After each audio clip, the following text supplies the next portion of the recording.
काल उपमुख्यमंत्री आणि राष्ट्रवादी काँग्रेस पक्षाचे अध्यक्ष असलेले अजित पवार जे आहेत ते तासगाव कवठे महाकाळला होते। त्यावेळेस सभा झाली। त्या सभेमध्ये खरं तर आर आबा जे आता हयात नाही आहेत त्यांच्यावरती त्यांनी आरोप लावले। केसाने माझा गळा कापला अशा पद्धतीचा आरोप अजित पवारांनी लावलेला आहे। सिंचन घोटाळ्याचा जो काही फाईल झाली त्या फाईलवरती तत्कालीन गृहमंत्री आर आबांनी सही केली आणि हे मला माहिती जी आहे ती उपमुख्यमंत्री देवेंद्र फडणवीस तत्कालीन मुख्यमंत्री होते त्यांनी मला बोलावून सांगितलं।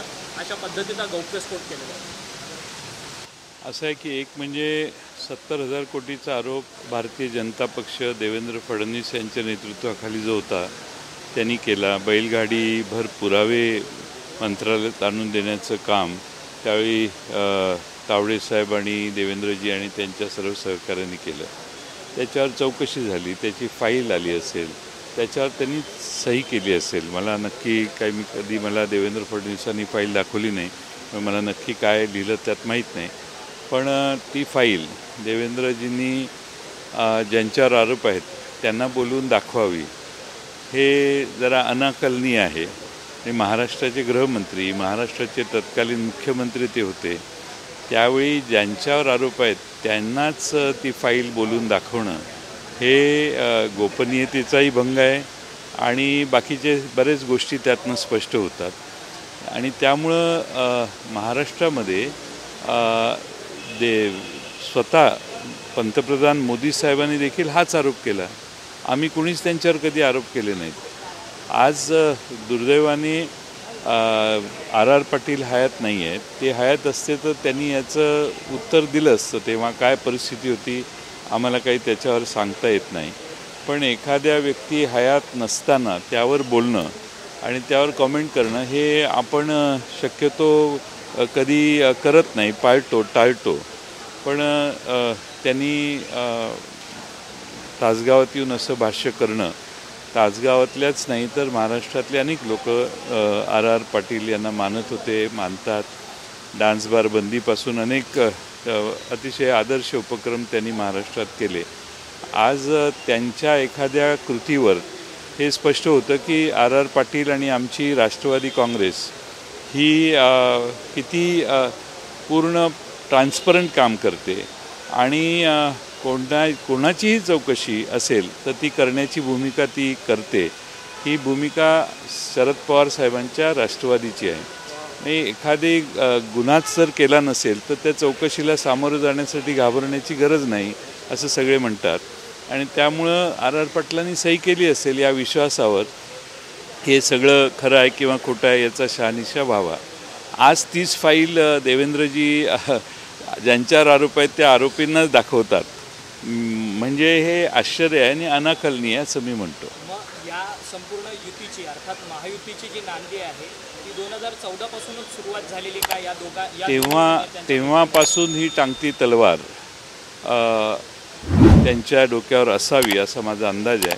आणि त्यामुळं त्या बाबतीत त्यानंतर अनेक केसेस होणं, अनेक चौकशा होणं, या सगळ्यांचा सिलसिला हा 14 सालापासून सतत चालू राहिला। आणि त्याखाली त्यांना त्यामुळं दबाव टाकण्याचं काम झालं।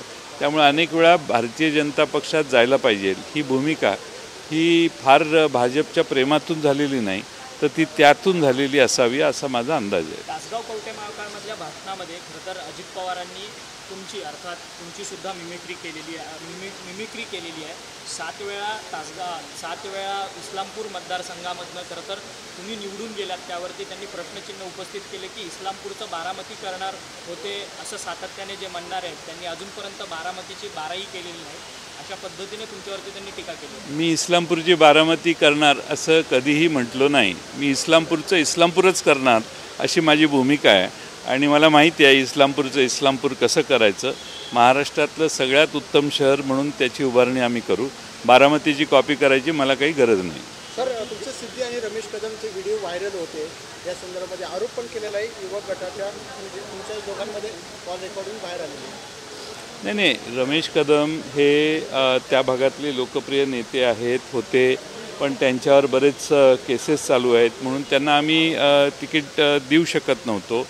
आणि त्यामुळे त्यांनी त्यांच्या मुलीचा प्रस्ताव आणला। मुलगी फार सुशिक्षित आहे आणि टाटा इन्स्टिट्यूट ऑफ सोशल सायन्समध्ये ती शिकलेली आहे आणि अशी एक सुशिक्षित मुलगी पुढं येते याचा आम्हाला आनंद होता. पण त्या मतदारसंघातल्या सर्वच नेत्यांनी कार्यकर्त्यांनी एकत्रित येऊन या मुलीचा अनुभव अजून कमी आहे, त्यामुळं थोडासा बदल करावा अशी विनंती पवारसाहेबांच्याकडे बारामतीला जाऊन अनेक नेत्यांनी केली. आणि शेवटी काय असतं, मतदारसंघात काम करणारी जी लोकं आहेत त्यांच्या इच्छेला मान द्यायचा असतो. त्यातून आम्ही हा निर्णय घेतला. तिचे सिद्धीची काम करण्याची पद्धत, तिचा अनुभव वाढला तर तिलाही आम्हाला भविष्यकाळात संधी देता येईल. जयंत पाटील सर, खरं तर तुम्हाला जवळपास 87 जागा मिळालेल्या आहेत तुमच्या राष्ट्रवादी काँग्रेस शरदचंद्र पवार पक्षात, परंतु अनेक ठिकाणी जी आहे ती बंडखोरी जी आहे ती झालेली आहे. अर्थात तुमच्या पक्षाकडनं जवळपास 2 ते 3 उमेदवारांनी बंडखोरी करत उमेदवारी अर्ज त्या मतदारसंघात भरलेले आहेत. तर ही बंडखोरी तुम्ही मागे घेण्यासाठी तुम्ही त्या बंडखोर उमेदवारांशी संपर्क साधणार आहात का? यापुढचं तुमचं प्लॅनिंग कसं असेल? आम्ही 87+2 जागा आम्हाला मिळालेल्या. एक शिरपूरची आम्ही CPIला सोडली आणि एक कळवणची CPM या पक्षाला सोडली. जवळपास आमच्या कोट्यातून आम्ही त्या देऊ केल्या, कारण तिथं त्या जागा आम्हाला मिळाल्या असत्या. तर या सगळ्या जागांवर जिथं बंडखोरी झालेली आहे किंवा आमच्या मित्रपक्ष शिवसेना आणि काँग्रेसमध्ये ज्या बंडखोऱ्या झालेल्या आहेत आमच्या लोकांनी केल्या आहेत, त्या सगळ्यांचे अर्ज मागे घ्यावेत असं आव्हान आम्ही सगळ्यांना करतोय. आणि महाविकास आघाडी एकसंघ राहावी आणि कुठेही बंडखोरी होऊ नये असा आमचा प्रयत्न आम्ही करणार आहोत. परंतु तुम्ही AB फॉर्म देऊन ही बंडखोरी झालेली आहे का याचं स्पष्टीकरण हवं आहे. अर्थात तुम्हाला 87 जागा मिळालेल्या आहेत, परंतु जे बंडखोर उमेदवार आहेत त्यांना तुमच्या पक्षाकडनं AB फॉर्म अधिकृत घेऊन ती बंडखोरी झाली आहे. 87 ज्या आम्ही नावं जाहीर केली ती अधिकृत AB फॉर्म दिलेले आम्हाला वाटणीत मिळालेल्या जागा आहेत. काही ठिकाणी प्रिकॉशन म्हणून आम्ही ॲडिशनल फॉर्म्स भरलेले आहेत, ते 4 तारखेच्या आत बहुतेक सगळे विड्रॉ होतील. किती संख्या आहेत तुम्ही जे ॲडिशनल फॉर्म्स भरलेले आहेत त्याची? मला आता लक्षात नाही, पण एक 3-4 ठिकाणी असतील. खरं तर दादर माहीम या मतदारसंघामध्ये सगळ्यात मोठा ट्विस्ट आहे. सदा सरवणकर जे विद्यमान आमदार आहेत त्यांना धमक्या येत आहेत असं सदा सरवणकर म्हणतात आहेत. आता त्यांनी थेट ट्विट लिहून राज ठाकरे यांना समर्थन मागितलेलं आहे. राज ठाकरे तुम्ही मला समर्थन द्या अशा आशयाचं त्यांनी ट्विट टाकलेलं आहे. खरं तर त्या मतदारसंघामध्ये राज ठाकरेंचे पुत्र अमित ठाकरे हे सुद्धा आता विधानसभेच्या निवडणुकीच्या रिंगणात. मला काय त्याचा तपशील माहीत नाही की धमकी कोण देतं आहे, का देतं आहे, आणि धमकी देत असतील कोणी असं मला वाटत नाही. शेवटी त्याने निवडणुकीच्या रणांगणात उतरल्यानंतर लढाईच करायची असते, पण धमकी द्यायची प्रथा नाही आहे. कोणी दिली असेल ट्विटरवर वगैरे तर त्यांच्यापर्यंत पोलीस नक्की पोचतील जर त्यांनी तक्रार केली तर. सर, नरेंद्र मोदी अमित शहा यांच्या मोठ्या सभा लावलेल्या आहेत. 15 नरेंद्र मोदींच्या अमित शहा जवळपास 100 सभा ज्या आहेत त्या भाजपच्या नेत्यांच्या होतात आहेत. मोदी येणार आहेत, योगी येणार आहेत, अमित शहा येणार आहेत. यांच्या जवळपास शेकडा आहे असंपूर्ण सभांचा.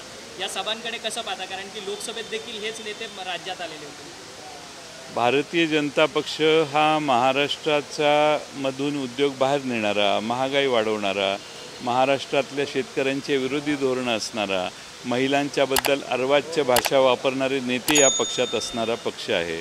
त्यामुळं 100 सभाचे 200 सभा केल्या तरी हरकत नाही. महाराष्ट्रातली जनता शरद पवार साहेबांच्या मागे राहणार आहे हा मला विश्वास आहे. गरजा हिंदुस्तान चॅनलला सबस्क्राईब करा आणि ताज्या घडामोडी जाणून घेण्यासाठी बेल आयकॉनवर प्रेस करा.